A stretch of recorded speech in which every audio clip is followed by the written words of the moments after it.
অথচ হুট করে আমাদের দেখা হওয়ার কথা ছিল। ঠিক সন্ধ্যে নামার আগে লক্ষ্মীবাজারের গলিপথে তোমার হাত ধরে ভিড় ঠেলে এগিয়ে যাওয়ার কথা ছিল। হাঁটতে হাঁটতে ক্লান্ত হলে পুরান ঢাকার কোনো এক ফুটপাতের ছোট্ট দোকানে বসে এক প্লেট দোচা দুজনে ভাগ করে খাওয়ার কথা ছিল।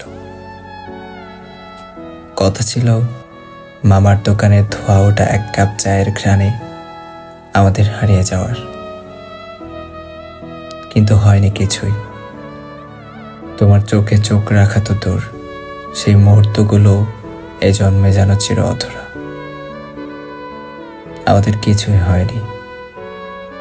এখন ভাবি, এমন একক সন্ধ্যায় বসন্ত কি আমাদের হতে পারত না? নিশ্চয়ই পারত, কিন্তু হয়নি। কেন হয়নি, কী কারণে হয়নি, সেই প্রশ্নের উত্তরে আসে শুধু নীরবতা। প্রত্যাখ্যানার একরাশ দুঃখ কথনে মোড়ানো উপেক্ষার বিষাদময় স্মৃতি। এখন নিজেকে হারিয়ে ফেলে এইসব অনুরাগার বায়না থেকে ভাবে এ জন্মে এই স্বাদ মেটার নয়। আমাদের সন্ধ্যার গল্পগুলো হয়তো কেবল শব্দের মধ্যেই রয়ে যাবে, কাব্য হয়ে, অপ্রাপ্তির স্মৃতি হয়ে, অথবা বিচ্ছেদের কবিতায়, আট বাঁধা শব্দের ছন্দে। তারপর এসব অগোছালো ছন্দের একদিন পতন হবে।